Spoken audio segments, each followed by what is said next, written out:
This video is on the Hindu editorial page article published on 28th of June 2021. With this video, you can listen to the editorial page and form your own opinion about the topic. The topic is caution and optimism. The third wave may be weaker than second, but vaccination preventive steps must stay high.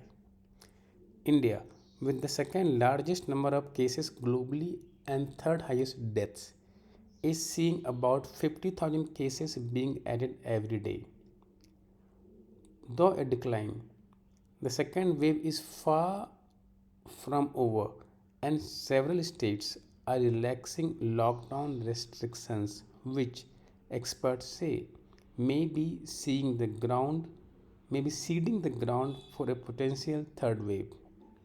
In this context, a mathematical modeling study led by the scientists at the Indian Council of Medical Research and the Imperial College London shows a way shows a very optimism.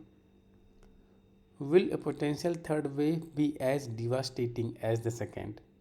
The scientists attempt to find out, and their answer is no. For that to happen, a trifecta of extreme scenarios has to converge. 1. Over a third of those who have been infected in the past year must entirely lose their immunity. Second, an emerging variant of the virus must have a reproductive rate over 4.5, or every infected person should be passing on the virus to at least 4 to 5 others. And finally, both of these must occur almost close to when the second wave has almost extinguished itself. This is beyond the transmissibility seen so far.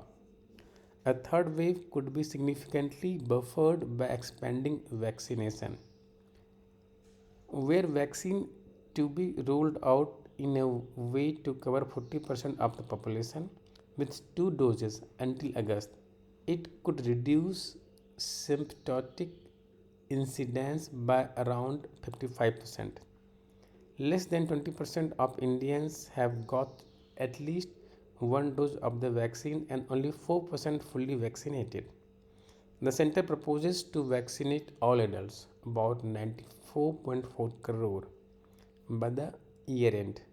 India's states, which have at various times dealt with unprecedented crisis during the tragedy, now have an estimate of what it needed to tide out their peak phases. In that light, the ICMR's projections can help with ensuring the minimum number of supplies and other infrastructure in the event of an uptick. However, it should not be forgotten that this is, after all, a modeling study. None of India's eminent institutions in the early part of the year forecast the scale and intensity of the second wave. There is also the vexing matter of breakthrough infections, that is, those contracting the infection in spite of being vaccinated.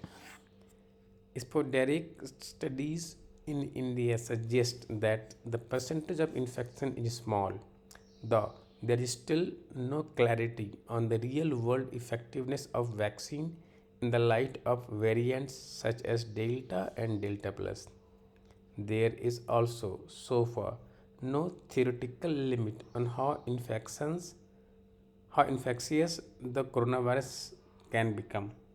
The ICMR's analysis thus should not be taken as a forecast but rather a guidance and a reminder that among the vaccination, masks, avoid avoiding crowds, and physical distancing will remain the main defense against the virus for the foreseeable future.